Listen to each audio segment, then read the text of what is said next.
एक छोटे से गांव में एक बच्चा रहता था जिसका नाम राहुल था। राहुल बहुत ही खुशमिजाज और चंचल बच्चा था। एक रात राहुल की माँ और पिता शहर जाने के लिए अपने रिश्तेदारों के यहाँ गए हुए थे और उन्होंने राहुल को घर पर अकेले छोड़ दिया।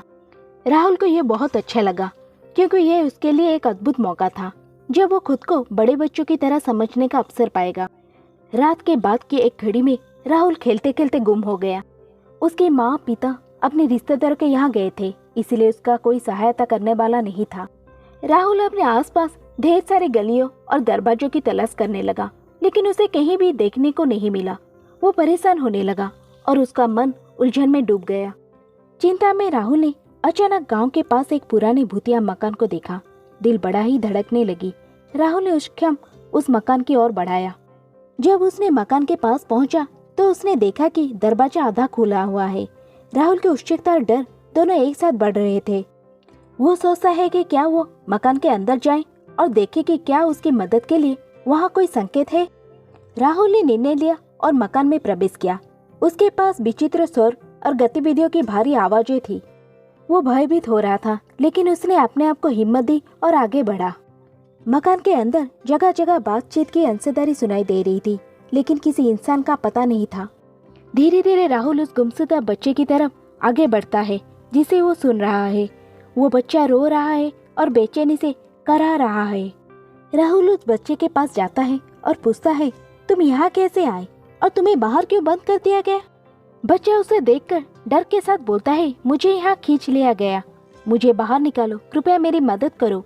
राहुल देखता है कि बच्चे के चेहरे पर डर के निशान और पीड़ा की झलक है। वो बच्चे को बाहर निकालने के लिए उसे समझाता है, लेकिन दरवाजा अचानक खुद ब खुद बंद हो जाता है। राहुल और बच्चा दोनों डर से घबराए हुए हो जाते हैं। बच्चे गुस्से से चिल्लाता है, यहाँ से निकालने के लिए कुछ करो, मुझे डरावने स्थानों पर बंद नहीं रखा जा सकता। राहुल धीरे धीरे सहमित होता है और बच्चे को धीरे धीरे शांत करने का प्रयास करता है। वो बच्चे के पास जाता है और कहता है, हमें यहाँ से निकलने का तरीका ढूंढना होगा, हम मिलकर इसे बाहर निकलेंगे। वे एक साथ काम करते हैं। राहुल बच्चे के हाथ पकड़ता है और संगठन करता है कि हमें गहरे और अज्ञात कमरे में जाना होगा। वे उस अंधेरे में घुसते हैं जहाँ सिर्फ कुछ धीरे धीरे जल रही मसालों की रोशनी है और वहाँ पर उन्हें कोई आवाजें सुनाई देती है। बच्चा डर के साथ रोने लगता है और राहुल को दबोचता है। राहुल उसे समझाने का प्रयास करता है कि उन्हें निडर रहना चाहिए और मदद की तलाश करनी चाहिए। जब वे आगे बढ़ते हैं तो उन्हें एक छोटी सी कक्षा मिलती है जहाँ वे कई और बच्चे को बंधी हुई पाते हैं। बच्चे डर से भरी आंखों से उन्हें देखते हैं और बोलते हैं, हमें यहाँ फंसा दिया गया है, हमें किसी ने यहाँ बंद कर दिया है और अब हम यहाँ से बाहर नहीं निकल सकते। राहुल चकित और चिंतित हो जाता है। वो समझता है कि इस रहस्यमय मकान में कुछ अजीब हो रहा है और उसे जल्दी से अपने घर लौटना होगा।